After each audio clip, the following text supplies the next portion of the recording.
மக்களை எல்லோரும் எப்படிங்க? நான் தான் அவங்க குமரி மீன். இன்னைக்கு வந்து நாங்கள் துணியில் போட்டு மீன் பிடிக்கிறோம். என்ன ஒரு மீன் மாட்டியிருக்கு, என்ன மீன் சொல்லிட்டு பார்க்கலாம். நம்ம சகு வந்து வாங்கிட்டு வராங்களே.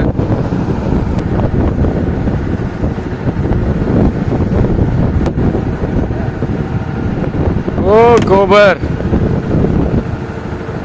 கோபர் கோபர் சின்னதா?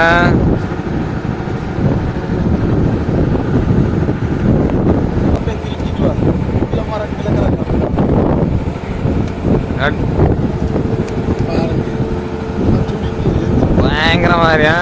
கோபர் கோபர் கோ எண்ணிக்கை 4 சொல்லுங்க. இதோட 4 மீன் பிடிச்சிருக்கோம். அதில் 3 வந்து கோபரு, 1 வந்து விலை மீன். இந்த வீடியோ உங்களுக்கு பிடிச்சிருந்தா லைக் பண்ணுங்கள், ஷேர் பண்ணுங்கள், மறக்காமல் உங்கள் குமரி மீன் சேனலை சப்ஸ்கிரைப் பண்ணுங்கள் நண்பர்களே.